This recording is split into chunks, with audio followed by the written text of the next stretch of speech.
It's a Final Word Daily. Adam Collins with you in London. Cam Ponsonby at Rajkot, where it was all happening today. He's with me. Third test match of the India-England series for Westfield, London. Westfield, Stratford City, more extra, less ordinary. The middle day of the series, Cam, it was an eventful one. Tell us about it in 30 seconds. Bring back Mukesh Kumar. Bring back Shreyas Iyer.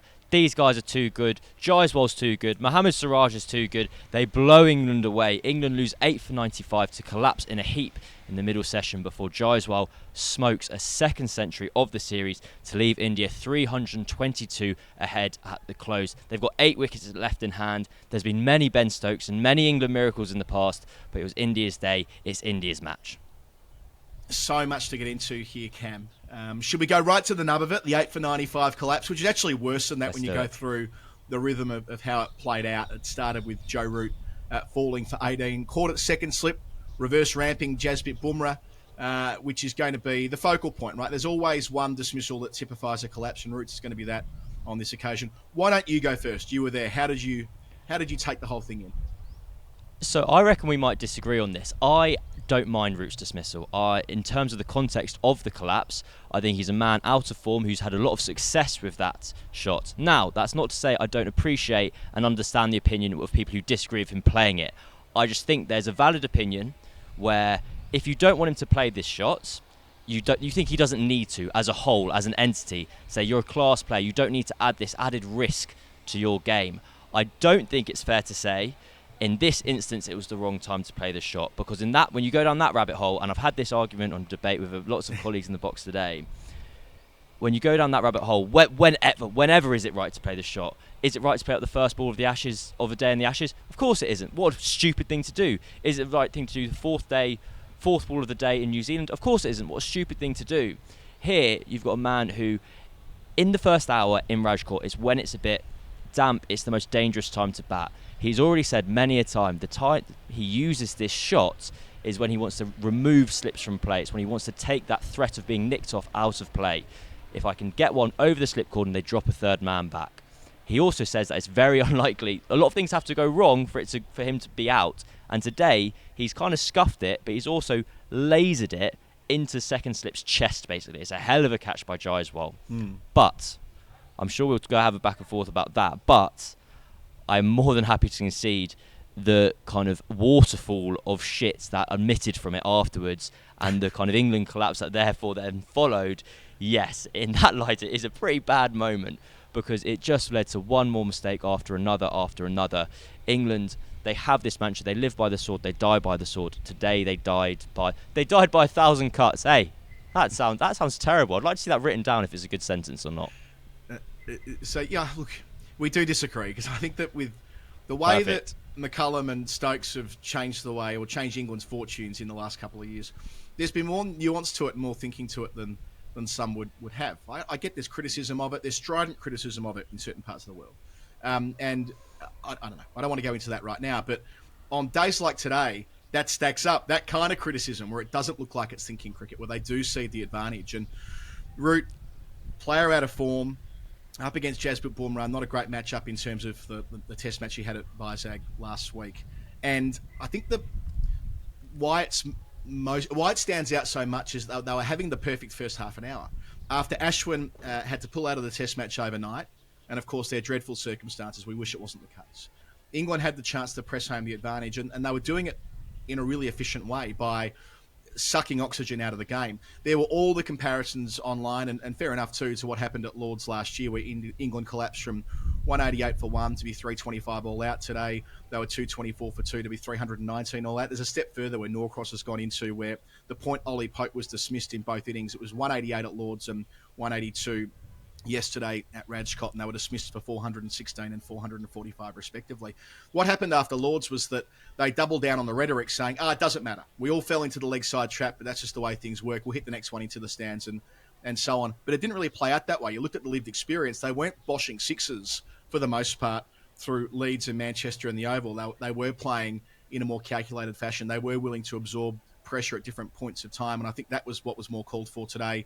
And Root could have been more of a damage doing that and playing, air quotes, his traditional way, so the pre-Bazball way, alongside Ben Duckett, who was absolutely flying. So this is a day for those who have never really believed in this, who always thought that it was going to be undone by better opposition. I don't know whether that stacks up either. This has been an innovative way of creating more options for England to win. The most galling part from an England perspective was this was their best opportunity, right?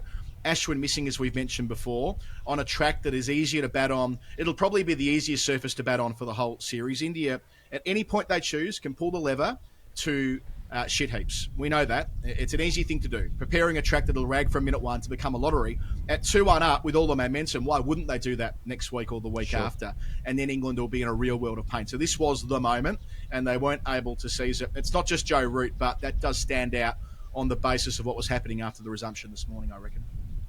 Okay, but to counter that, I would say Ashwin's out. This is England's opportunity. This is England's opportunity whilst they're still 250 runs behind. Bear in mind, like they've got to do a lot of things well to get in front of this game. Still, if you have the opposition with their premier bowler out, you come into this morning. Who's their biggest danger? Who's India's biggest danger to you? Bumrah. If you can then take him on, remove his attacking options in that slip, then that's, if anything, you could argue that that's their thought process. That's our best way to hammering home this advantage. We nullify their biggest strike weapon, we can then milk the rest. Jadeja wasn't being particularly fit as well either. He didn't bowl for quite a long time.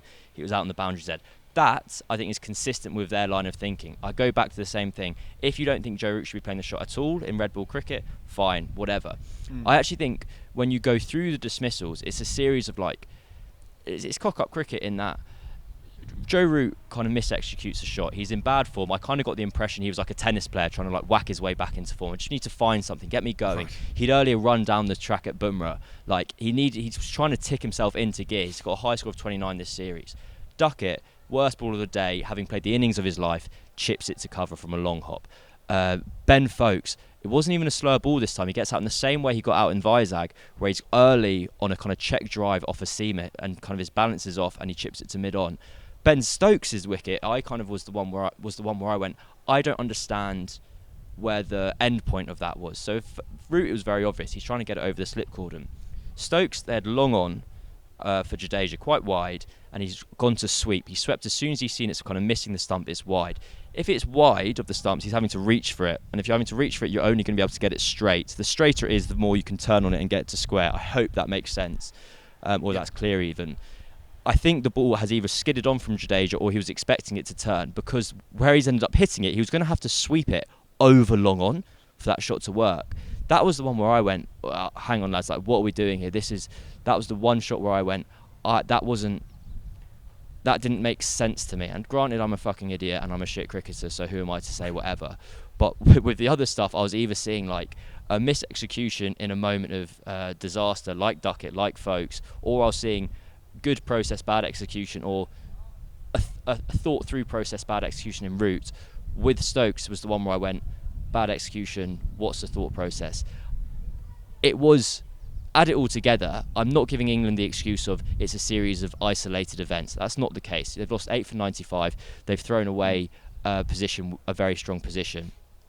It's bad, especially in the context of it's potentially going to lose them a series when, if India go on to win this match, Bumrah rests up next week, Anderson and Wood are completely cooked from bowling every single day, they turn out a shit heap and they win 3-1, the series is over. It's a disaster. It's the hour of disaster that every touring side of India tried to avoid for as long as possible.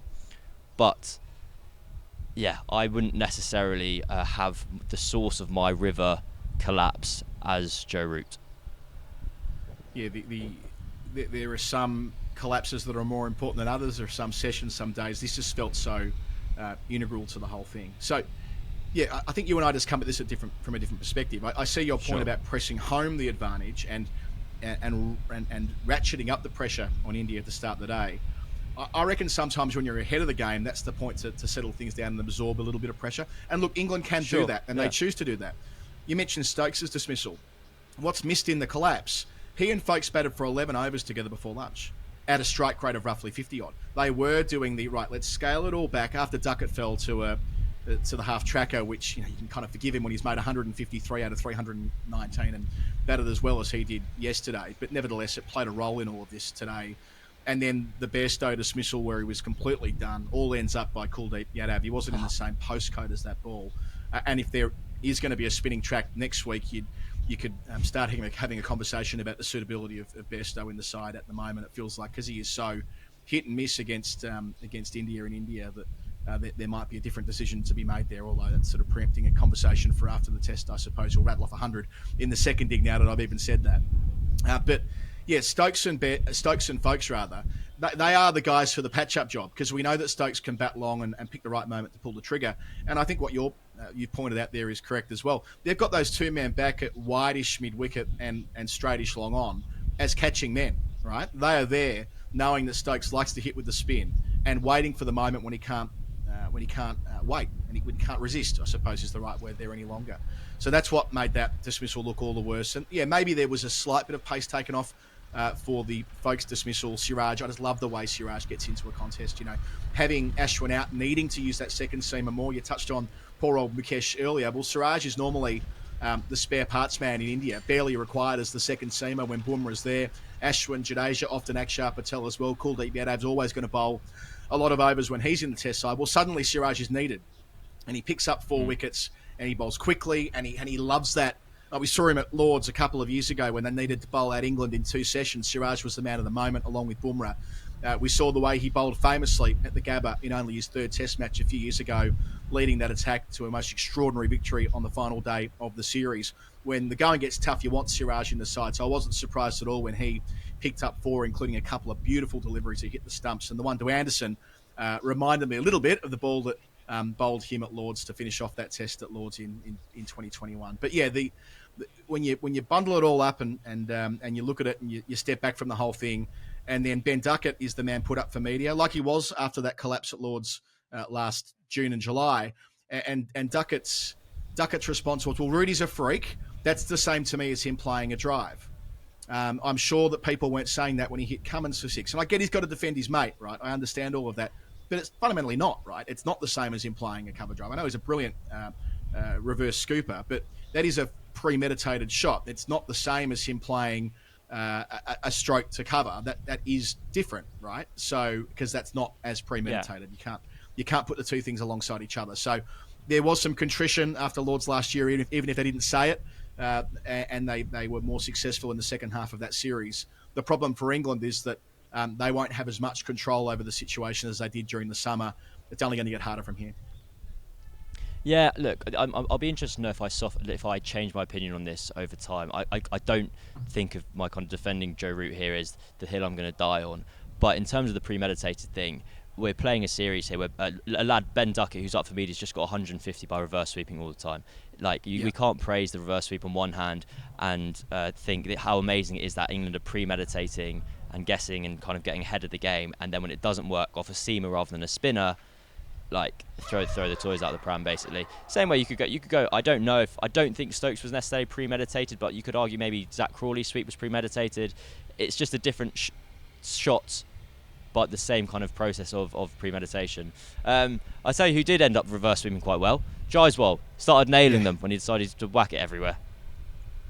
Yeah, Jaiswal, that's kind of the second piece to this, isn't it? That after getting bowled out, and Jaiswal was he 20 off 53 balls, something like that? He made a decision to lay a foundation. I thought that was a brilliantly timed century from him, and I think his celebration will get a Guernsey in the Hall of Fame in a little bit. But yeah, when they had the chance to turn the screws, India's happy place is 4 and over. When India are batting at 4 and over, they are clicking, and that's roughly what their innings has been so far there. As I look at my screen in front of me, they're 196 for 2 after 51 overs. Yeah, so pretty much bang on 4 and over from here with Jaiswal. 104, not out, retired, hurt for the time being. 9 4s and 5 6s, but they all came after he was well and truly set. So credit for Jaiswal for having the ability to pace an innings. Joe Root had Rohit Sharma out leg before from round the wicket. Interesting, you could see the off stump where the ball pitched. I'm pretty sure at Vizag, if you were bowling from that side of the wicket and you could see the stump, then it couldn't possibly be lining up with leg stump, or it was a conspiracy with DRS. I'm not sure, whatever. Remember that? And Rajat Patidar, for the second time in a test match, gets out in comical fashion. I feel for the guy having to wait so long for an opportunity for India. Coming in as a mature 30-year-old, getting the chance before Sarfaraz Khan, but twice in the match caught in the ring from the bowling of Tom Hartley from effectively half trackers. So it does leave a crack of light for England if you want to be super optimistic that if they have a great first hour tomorrow, they could be chasing 400 odd, and we know they backed themselves last week. But this doesn't have the same energy as that in all 3 test matches so far in the series, Cam. They've conceded leads of over 100. Adam, there's no crack of light. It's pitch black. Like, it's done. There's no. I'm not going to fall into this trap again. Jaiswal, I tell you what, I absolutely loved watching him today. He was 35 off 78, I think it was, and you can pick your numbers in wherever you want to do your checkpoints of the innings. Yep. But from 35 off 78, I think he scored 44 off his next 18 balls. And my thought process when it was him and Gill kind of going along very slowly, I was kind of thinking about how it was like when the protagonist in a film is taking too long to kind of kill their victim, and then I was like, oh my god, is this when the twist is going to happen and England are going to escape? And then like Jaiswal just shot England in the face like 20 times. I was like, oh no, it's dead, it's over, like this match is finished. What's going to be the next storyline, basically? His wrists are just phenomenal. I was actually talking to one of the players after the Vizag test, and it was a nice moment where like a player spoke like a fan, and he was like, fuck it, like just as soon as he gets full, he just absolutely belts it. And I was like, that's what I say. That's what I think as well when I was watching this match. And he was doing it when he was sweeping, I think it was Hartley maybe, or he was sweeping the spinners, and you'd see his wrists come through the ball so late, and he'd hit the ball square. He wouldn't like follow it. He'd like connect with the ball. Keep on saying that. His celebrations, I mean, I feel like I've thought about this right now. I feel like you can't do that and then retire hurt because you're tired, like, and cramping like 2 minutes later. Your last energy reserves have been spent on kind of gloves off, kind of Jude Bellingham in it. There you go. That might be the appropriate time, Cam, for us to move to the Final Word Hall of Fame. Final Word Hall of Fame brought to you by Westfield London and Westfield Stratford City. As I scan down the page, what have we got today? Titch Freeman, Bhagwat Chandrasekhara, Tom Hartley, Baby John Burgess. What do these 4 people have in common? I know one thing about Baby John Burgess that won't necessarily be relevant to this, although who knows what Tom Hartley's packing. They all love spinning and winning. Head into Westfield London or Westfield Stratford City, scan the QR code to play, and you could win free food and free drinks from Greg's, Cinnabon, Roll Baby, and more. Of course, there's also the grand prize of this year's free bowling at All-Star Lanes. Something else that Baby John Burgess loves. Baby John Burgess loves bowling. I didn't know that. Maybe I should have known that. That's a. I don't expect you to have a clue what I'm talking about here, Cam. This is a man that steered more at our Australian listenership.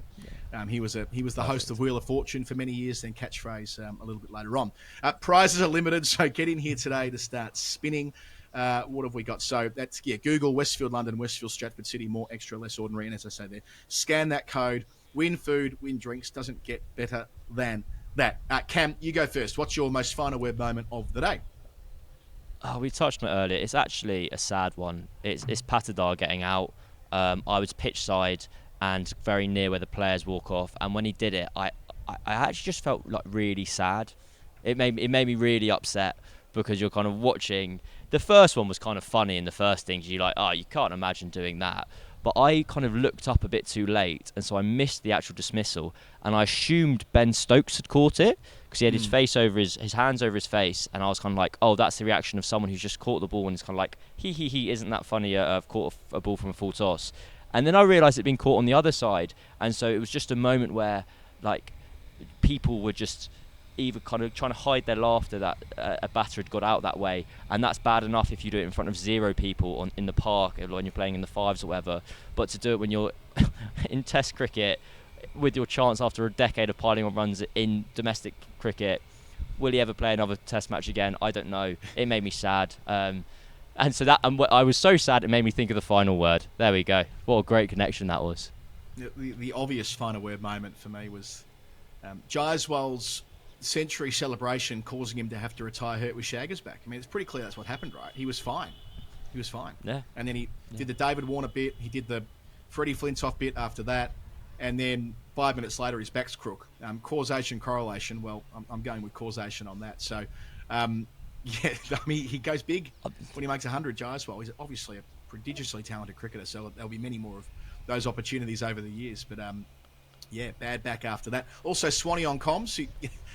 Swanee divides opinion. as a commentator, and that's fine. I suppose that's partly why he gets gigs around the world, because you want people commentating who people have opinions on. But he said at one stage late in the day, gee, it'd be a good time to take a wicket for England here. Next ball, that's when Patidar hit the catch out to Rayan Ahmed. So Swanee got it spot on there, so credit to him for that.